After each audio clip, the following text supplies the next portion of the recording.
Little man, you're crying, I know why you're blue. Someone stole your kitty car away. But if I'm talking to him and I'm here, it's sort of my... It's your shot, yeah, so that's it there. Don't mind me. I think come into pairs. okay. 50-50, and is that it, or not? Whatever.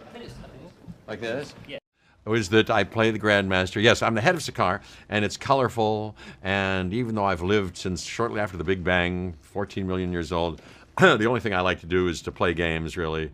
And I've gladiator. When we meet me, I'm in the middle of my gladiatorial games, producing, and what else? And then there's a kind of a rebellion, and I have to deal with that and all that kind of stuff. But fear not, I can't be killed, just like my brother Benicio del Toro, the collector. And there it is. And that's in the middle of this whole other story, the Thor, young Thor is...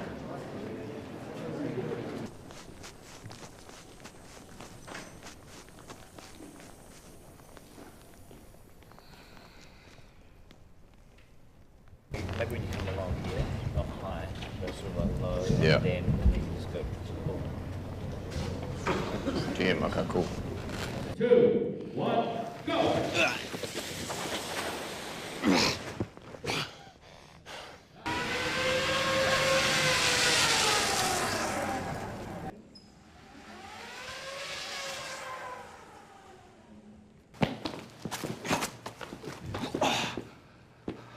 Go!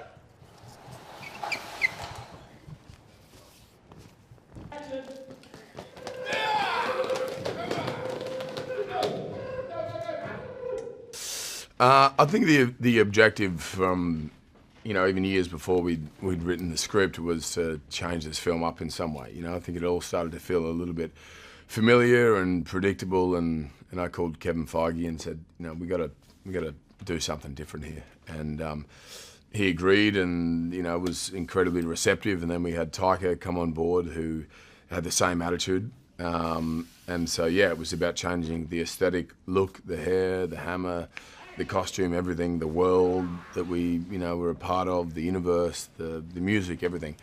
And so it felt like kind of a clean slate, and starting again and playing a new character in a way, which was hugely freeing and invigorating.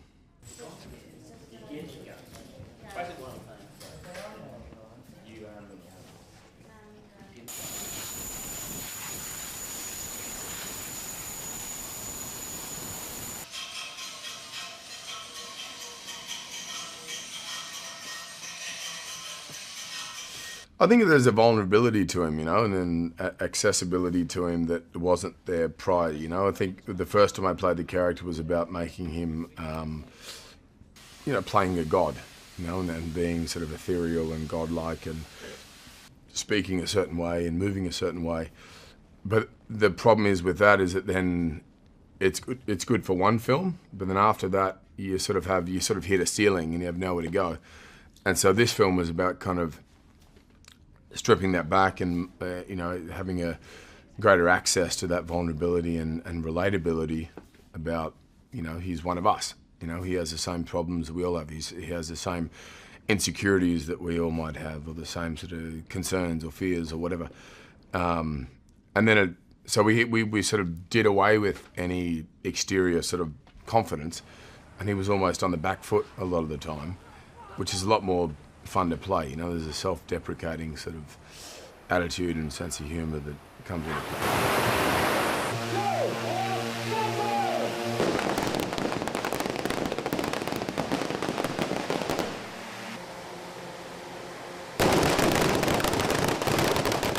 My vision originally was just make Thor the coolest character and make him the most entertaining character. Otherwise, don't call the film Thor.